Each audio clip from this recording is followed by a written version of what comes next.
Hello my dear friends, Nandini study point में आप सभी का स्वागत है। फ्रेंड्स, आई होप आप सभी अच्छे होंगे। फ्रेंड्स, मैंने अपनी पिछली कई वीडियोस में पीडियाट्रिक्स से रिलेटेड टॉपिक के बारे में एक्सप्लेन किया है। आप वहां से मेरी वीडियोस को वॉच करो और नॉलेज गेन करो। फ्रेंड्स, आज के जो टॉपिक में मैं आप लोगों को एक्सप्लेन करने वाली हूँ, टॉपिक का नाम है मेंटल रिटार्डेशन। कैसे किसी बच्चे के अंदर मेंटल रिटार्डेशन हो जाता है, कोई बच्चा दिमागी तौर पे कैसे कमज़ोर पैदा होता है या कोई बच्चा बहुत इंटेलिजेंट होता है, क्यों ऐसे फ़र्क देखने को मिलते हैं हमें। हम अगर बचपन की बात करें तो बचपन में हम जब क्लास में होते थे, अपने स्कूल में होते थे, तो हम ऐसा चीज़ नोटिस करते थे कि एक टीचर सभी बच्चों को पढ़ा रहे हैं, पर उसमें से कोई एक बच्चा बहुत अच्छा कर रहा है, बहुत अच्छा परफॉर्मेंस देता है, एग्जाम में भी अच्छा रिजल्ट देखने को मिलता है और टीचर जो पढ़ाते हैं उसमें भी बहुत अच्छा रिस्पॉन्स देता है। बट वहीं पे उसी के साथ का, उसी के सेम उम्र का, सेम क्लास में साथ ही बैठा है, वो भी पढ़ रहा है, बट उसको वो चीज़ें उतनी अच्छी कैपेसिटी नहीं है कि वो उसको कैरी कर पा रहा है।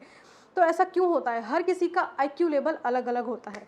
आज हम जानेंगे कि आईक्यू लेवल के थ्रू हम कैसे ये चीज़ जान सकते हैं कि कौन सा पर्सन जो है, कौन सा बच्चा जो है वो मेंटल रिटार्डेशन की कैटेगरी में आता है और कौन सा बच्चा है जो बहुत सुपर जीनियस या जीनियस की कैटेगरी में आता है। तो मेंटल रिटार्डेशन क्या होता है, मेंटल रिटार्डेशन की खोज किसने की है, मेंटल रिटार्डेशन वर्ड किसने दिया, और मेंटल रिटार्डेशन के सिम्टम्स क्या क्या हैं, मेंटल रिटार्डेशन को कैसे डायग्नोस किया जा सकता है और इसको ट्रीट कैसे किया जाता है, ये सारी चीज़ें हम एक के बाद एक हम आज की वीडियो में हम डिस्कस करने वाले हैं। फ्रेंड्स, आप लोगों ने ये कहते तो ज़रूर सुना होगा कि तुम्हारी माँ ने क्या खाकर पैदा किया है। ये एक आम वर्ड है जो हमें हमेशा सुनने को मिलता है, हर किसी ना किसी लोग कहते रहते हैं। तो इसका क्या रिलेशन है कि माँ ने क्या खाकर पैदा किया है बच्चे को, तो बच्चे में ऐसे क्या लक्षण है, मतलब ये जो चीज़ें हैं जो एक दूसरे से रिलेट कर रही हैं कि खाके पैदा करना टाइप वाली जो चीज़ें हैं, वो मैं आज बताऊंगी कि वो क्यों रिलेट करता है। अगर बच्चे में कोई मानसिक बीमारी है, बच्चे में कोई दिमागी तौर पे कुछ ऐसे प्रॉब्लम्स, एब्नॉर्मलिटीज़ देखी जाती है, तो वो कहीं ना कहीं उसके लिए माँ जिम्मेदार होती है। क्योंकि जब बेबी क्या होता है, यूट्रस में होता है, जब बेबी का डेवलपमेंट होता है, तो उस टाइम पे सारे ऑर्गन के डेवलपमेंट होते हैं, ब्रेन से लेकर के हमारे पाँव तक डेवलपमेंट होते हैं, वो कहाँ होते हैं, मदर के वुम्ब में होते हैं, यानी कि यूट्रस के अंदर होते हैं। तो उस टाइम पे मदर कैसे अपना केयर कर रही है, मदर क्या खा रही है, मदर किस तरीके से रह रही है, मदर किस चीज़ का ध्यान रख रही है और उसकी हैबिट्स क्या क्या हैं, सारी चीज़ें डिपेंड करती है उस मदर के ऊपर, उस बच्चे को बनने के लिए कि वो बच्चा कितना हेल्दी बन रहा है, वो बच्चा मानसिक तौर पे कितना जीनियस बन रहा है या कितना उसके अंदर पागलपंथी की चीज़ें जो है वो देखी जाती हैं। तो ओवरऑल आज मैं सारी चीज़ें डिस्कस करूंगी। तो फ्रेंड्स, ज़्यादा टाइम को वेस्ट ना करते हुए हम आते हैं अपने टॉपिक की ओर, वरना ये वीडियो बहुत बड़ा हो जाएगा और शायद आप इंटरेस्ट भी नहीं लोगे देखने में। तो फटाफट से हम टॉपिक में अपने आते हैं और स्टार्ट करते हैं मेंटल रिटार्डेशन।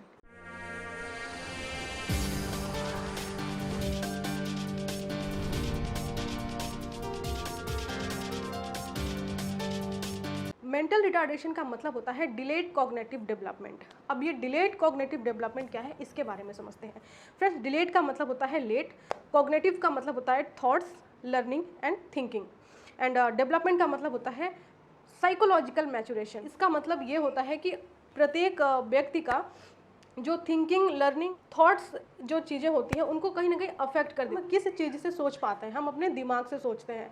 हम कोई भी फैसला लेते हैं तो हम अपने दिमाग से लेते हैं। हम कुछ भी अगर सीख रहे होते हैं, लर्निंग का फेज जो होता है, हम कुछ सीख रहे होते हैं तो हम अपने दिमाग से सीख रहे होते हैं। तो हमारी क्या होता है कि अगर ये इन तीनों चीज़ में अल्टरेशन देखने को मिलता है, like thinking, learning and thoughts, इन तीनों चीज़ में अगर हमें अल्टरेशन देखने को मिलता है तो इसे ही हम टर्म देते हैं मेंटल रिटार्डेशन। एक साइंटिस्ट थे जिनका नाम था अल्फ्रेड बिनेट। अल्फ्रेड बिनेट ने आईक्यू एक टर्म दिया था, आईक्यू की खोज की थी कि आईक्यू क्या है। आईक्यू का फॉर्मूला दिया था कि किसी भी पर्सन में आईक्यू लेवल कैसे निकाल सकते हैं। किसी भी पर्सन का हम अगर मेंटल स्टेटस जानना चाहें तो उसके लिए हमें आईक्यू लेवल जानना बहुत ज़रूरी है। यानी कि आईक्यू लेवल से किसी भी इंडिविजुअल पर्सन का आईक्यू लेवल यानी कि मेंटल स्टेटस हम निकाल सकते हैं। तो उन्होंने इसके लिए एक फार्मूला दिया था। ये फार्मूला आपके स्क्रीन पे आप देखो, IQ is equal to mental age. IQ का मतलब मैं बता देती हूँ, इंटेलिजेंस क्यूसेंट, जिसे कि IQ हम बोलते हैं शॉर्ट फॉर्म में, और IQ is equal to mental age upon chronological age into 100।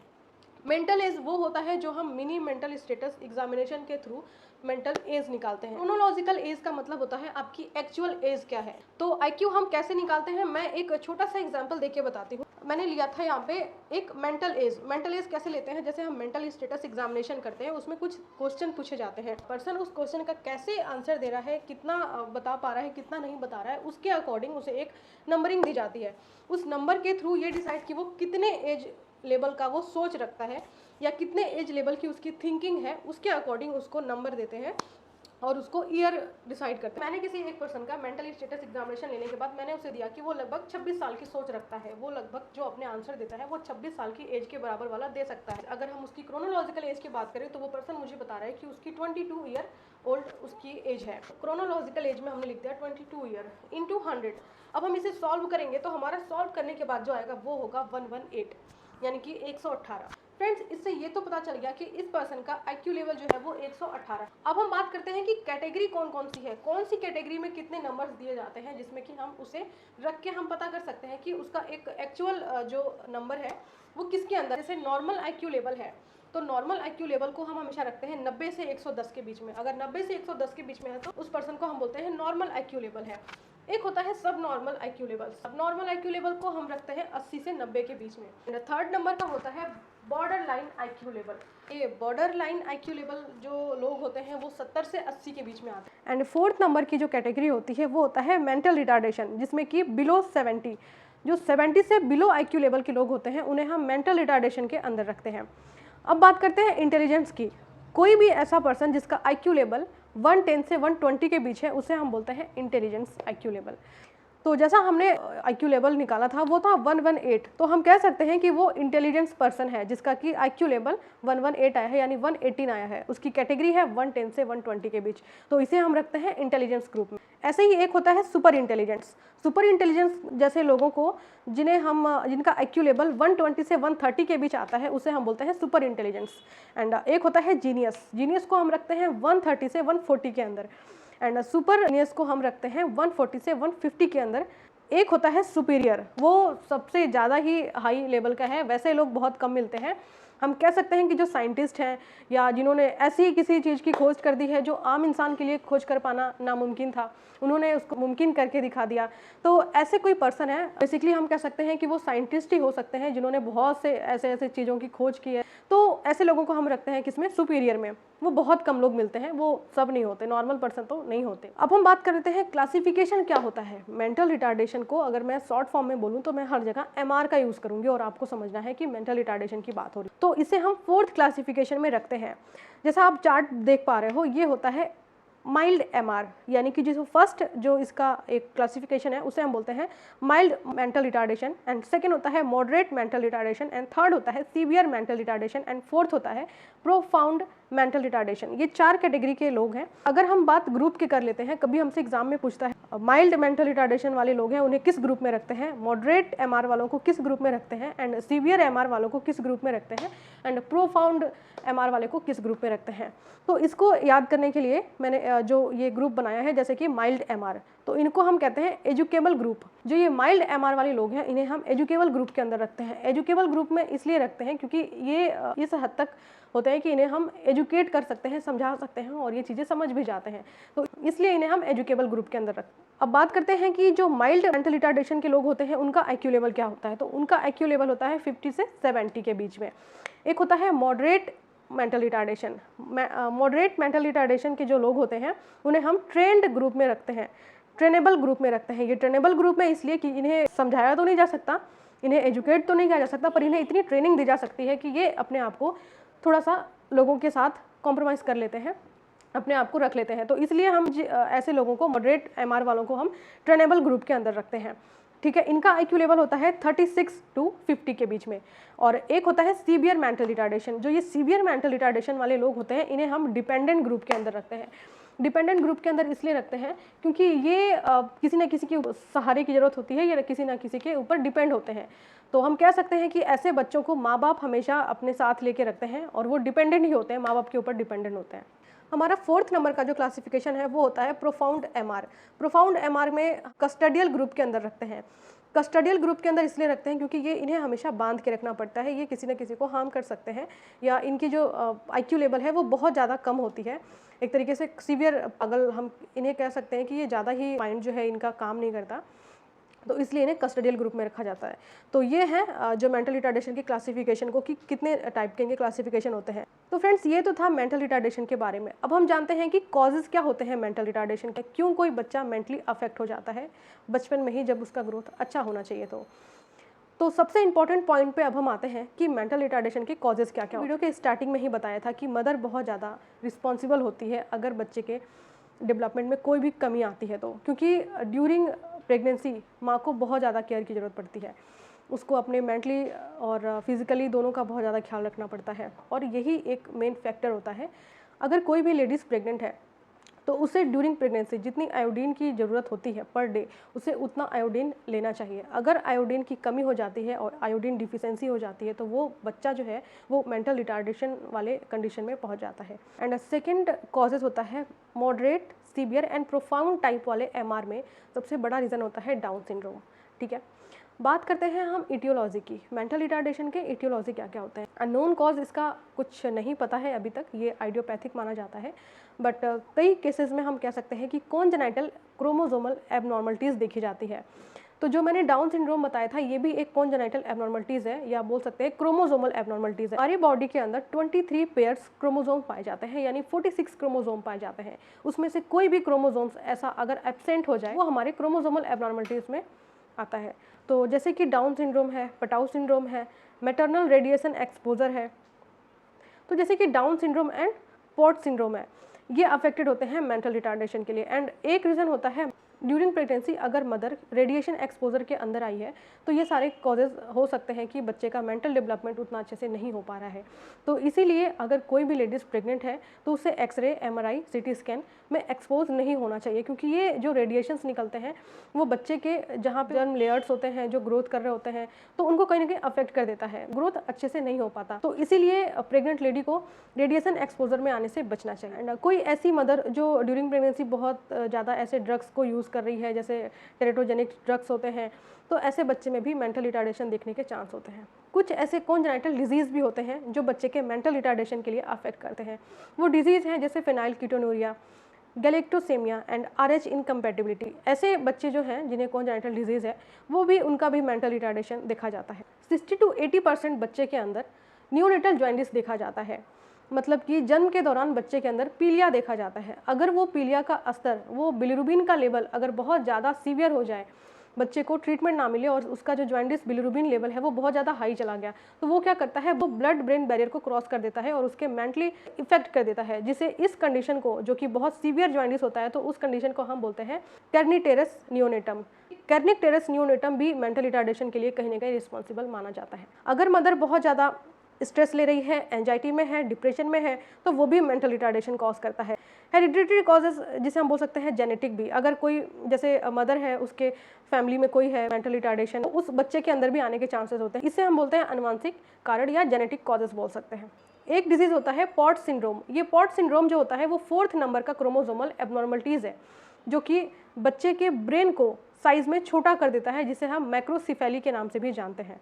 तो ये मैक्रोसिफेली जैसी कंडीशन भी मेंटल रिटार्डेशन के लिए रिस्पॉन्सिबल होती है। तो फ्रेंड्स, ये सारे पॉइंट्स थे जो हमने पढ़े कि मेंटल रिटार्डेशन कैसे कॉज होता है, या कोई भी बच्चा जो है वो मेंटली इल कैसे होता है। बात कर लेते हैं कि साइन एंड सिम्टम्स क्या क्या होते हैं, क्योंकि बच्चे के अंदर हमें अगर पता लगाना है, बड़ों में तो ऐसे बहुत सारे सिम्टम्स होते हैं, बहुत सारी लक्षण होते हैं जिसे हम देख के पता लगा सकते हैं कि इसकी मानसिक स्थिति जो है वो नॉर्मल नहीं है, इसकी मानसिक स्थिति जो है वो कहीं ना कहीं बहुत पुअर है। तो ये तो हम बड़ों में, एडल्ट में पता कर सकते हैं। बात करते हैं हम न्यू बोर्न बच्चे में, जो इन्फेंट हैं, जिन्हें हम देख के कैसे पता लगा सकते हैं उनके सिम्टम्स में कि उन्हें मेंटल रिटार्डेशन है। जैसे अल्टर्ड रिफ्लेक्शन, उन्हें बच्चों के अंदर जो रिफ्लेक्स पाए जाते हैं, बहुत सारे रिफ्लेक्स होते हैं, वो अल्टर्ड हो जाएंगे, यानी कि रिफ्लेक्स नहीं पाया जाएगा। एंड सेकेंड होता है poor muscle tone, muscle tone भी पुअर होगा। थर्ड होगा पुअर फीडिंग, बच्चा अच्छे से फीड नहीं लेगा, जिसकी वजह से वीकनेस ऑफ एक्टिविटी देखा जाएगा, मतलब बच्चा एक्टिव भी नहीं होगा, वीक होगा। एंड 5th नंबर का सिम्टम है Altered thoughts, thinking and learning. और 6th नंबर की बात करें तो वो Altered activity of daily living. 7th में है पुअर डिसीजन मेकिंग। 8 नंबर में है पुअर माइलस्टोन। 9 में है inability to poor bowel and bladder functions. 10 में है वीक मेंटल डेवलपमेंट। 11 में है अल्टर्ड IQ लेवल। तो फ्रेंड्स, ये तो थे साइन एंड सिम्टम। अब बात करते हैं डायग्नोसिस इवैल्यूएशन। डायग्नोसिस क्या क्या होते हैं अगर कोई मेंटल रिटार्डेशन वाला पेशेंट है। तो डायग्नोसिस की बात करें तो सबसे पहले होता है history collection and physical examination. History collection से भी बहुत सारी चीज़ें पता लगती हैं, फिजिकल एग्जामिनेशन भी करेंगे तो भी हमें काफ़ी हद तक कुछ चीज़ें पता लग जाती हैं। सेकंड होता है x ray of skull, CT scan of skull, MRI और ब्रेन स्कल। कुछ रूटीन टेस्ट होता है जैसे CBC, ESR, CRP, serum electrolyte. Karyotyping जो होता है, क्रोमोसोमल डिफेक्ट होता है, उनकी स्टडी की जाती है कि कौन से नंबर का क्रोमोसोम जो है वो डिफेक्ट है।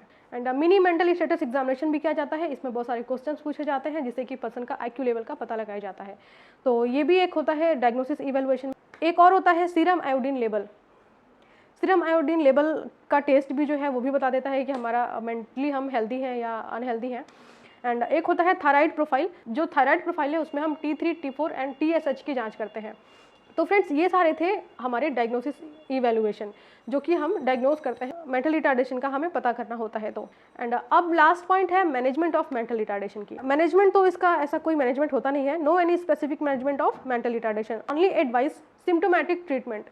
ये सिम्टोमेटिक ट्रीटमेंट ये होता है कि जो सिम्टम्स दिखते हैं उस वक्त पे मेंटल रिटार्डेशन वाले पेशेंट के अंदर, हम जो है वो सिम्टम देख के हम उसे ट्रीट कर सकते हैं। जो ऐसे पर्सन होते हैं जो अपना काम नहीं कर सकते, लाइक जो सीवियर टाइप के मेंटल रिटार्डेशन वाले ग्रुप में आते हैं, जिन्हें हम डिपेंडेंट ग्रुप में रखते हैं, उन्हें हम कह सकते हैं कि वो अपने डेली लिविंग के लिए है, उन्हें किसी न किसी पे डिपेंडेंट रहना है। पर ये कह सकते हैं कि अगर कोई लेडीज़ प्रेग्नेंट है तो उसे उस टाइम पे हम काउंसलिंग दे सकते हैं कि आप एक अच्छे दिमाग वाले बच्चे को कैसे जन्म दे सकती हैं, आपको डाइट में क्या ख्याल रखना है, आपको आयोडीन कितना लेना है, आपको फॉलिक एसिड कितना लेना है, आपको आयरन कितना लेना है, और आपकी डेली जो दिनचर्या है वो कैसे होने चाहिए। ये सारी काउंसलिंग के दौरान पे हम लेडीज़ को बता सकते हैं।